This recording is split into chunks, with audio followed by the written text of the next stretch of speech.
نبی کے مزاج میں سب سے بڑی چیز تحمل رکھا گیا ہے. کیا تحمل؟ یہ کہ آپ مدعو کو برداشت کریں، مدعو کو جس کو آپ دعوت دے رہے ہیں اس کو آپ برداشت کریں. جی ہاں، سب سے بڑی نبوت کی شان تحمل ہے. اس لیے نبیوں سے بکریاں چروا کر ان میں تحمل کی صفت پیدا کی جاتی ہے. تحمل کی صفت نبیوں میں تحمل کی صفت پیدا کی جاتی ہے.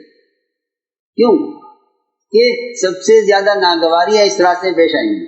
ناگواریاں اس راستے میں پیش آئیں گی. کیا عجیب بات ہے، اس راستے میں ناگواریاں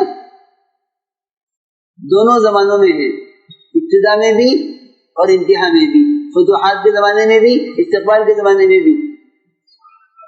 جی ہاں، اور ابتدا میں بھی اور انتہا میں بھی. سنو، جی ہاں، پہلے ناگواریاں کفار کی طرف سے، ناگواریاں کفار کی طرف سے یہ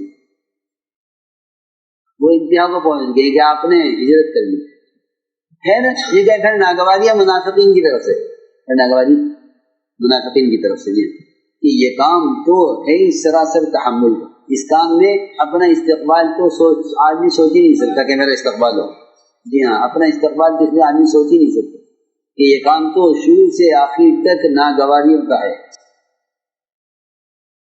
شروع سے آخر تک ناگواریوں کا کام ہے. جی ہاں، یہ ناگواریوں کا کام ہے.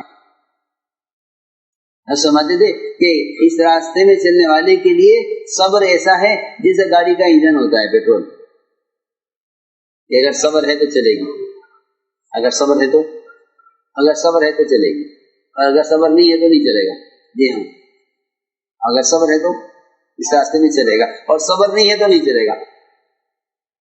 کہ اس راستے میں چلانے والی سب سے بنیادی چیز وہ صبر ہے. سب سے بڑی چیز وہ صبر ہے. جی کہ نبی کے مزاج کو تحمل والا بنایا جاتا ہے، کیونکہ اس راستے میں ناگواریاں پیش آئیں گی. اس راستے میں ناگواریاں پیش آئیں گی. حضور اکرم صلی اللہ علیہ وسلم اپنے صحابہ کی ناگواریوں کو برداشت فرماتے تھے، ناگواریوں کو برداشت کرتے تھے کہ ان کی ناگواریاں برداشت کریں. اس لیے ہمارے کام میں سے کسی کا اخراج نہیں ہے کہ ان کا اخراج کرو، نہیں، اخراج نہیں ہے. کیونکہ یہ کوئی کمپنی نہیں ہے کہ جس میں آدمی رکھا جائے نکالا جائے. کھلا ہوا کام ہے، کھلا ہوا کام ہے سب کے لیے. ہاں، اس کام میں کوئی عہدہ نہیں ہے کہ ان کو رکھا جائے، ان کو نکالا جائے، بلکہ کھلا ہوا کام ہے. کھلا ہوا ایسا کام ہے جیسا کھلی ہوئی مسجد ہوتی ہے. یہ مسجد میں ہر ایک کو آنے کا حق ہے، کوئی بھی آئے گا مسجد میں. جی ہاں، کام مسیح کی طرف کھلا ہوا ہے کہ جیسا مسیح کا دروازہ کھلا ہوا ہے عبادت کے لیے، اس طرح اس کام میں کام میں راستہ کھلا ہوا ہے دعوت کے لیے. اس راستے میں اس کام میں راستہ کھلا ہوا ہے دعوت کے لیے، جیسے مسیح کا دروازہ کھلا ہوا ہے عبادت کے لیے. سنو غور سے، یہ اس کام سے کسی کو روکا نہیں جائے گا. غور سے سننا، اس کام میں کسی کو روکا نہیں جائے گا. یہ قرآن نے یہ کہا ہے کہ اس سے بڑا ظالم ہو کون سکتا ہے، یعنی سب سے بڑا ظالم کہ سب سے بڑا ظالم وہ شخص ہے جو کسی کو مسجد میں اللہ کا ذکر کرنے اور تلاوت کرنے سے روکے. سب سے بڑا ظالم. ومن اظلم، یہ سوالیہ جملہ ہے، سوالیہ. اس سے بڑا ظالم ہو کون سکتا ہے؟ ممن منع مساجد اللہ ان یذکر فیہا اسمہ، کہ اس سے بڑا ظالم کون ہو سکتا ہے جو لوگوں کو مسجد میں ذکر عبادت سے روکے. ایک بات آگے فرمایا وسعی فی خرابها، اور یہ کوشش کرے ان مسجدوں کو ویران کرنے کی. سننا غور سے، مسجدوں کو ویران کرنے کی کوشش کرے. اس سے بڑا ظالم کون ہو سکتا ہے؟ حالانکہ یہ آیت ہے افرادی اعمال کے لیے. ایک آدمی مسجد میں آ کر ذکر کرے، تلاوت کرے، نماز پڑھے،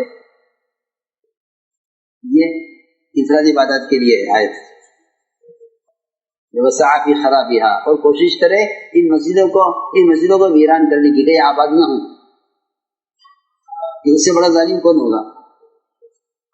تو ان کے لیے فرمایا کہ جو ایسا کریں گے اولئک ما کان لهم ان يدخلوها الا خائفین، اولئک ما کان لهم ان يدخلوها الا خائفین، کہ اگر انہوں نے مسجدوں سے لوگوں کو روکا تو یہ مسجد میں ڈرتے ہوئے آئیں گے.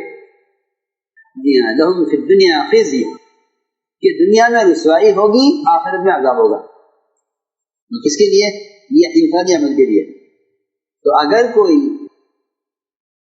دعوت کے کام سے یا اجتماعی کام سے کسی کو روکے تو اس پر بتاؤ کہ کیا عذاب ہوگا، کیا رسوائی ہوگی. جی یہ غور کرنے کی بات ہے کہ اس پر کیا عذاب ہوگا، کیا رسوائی ہوگی.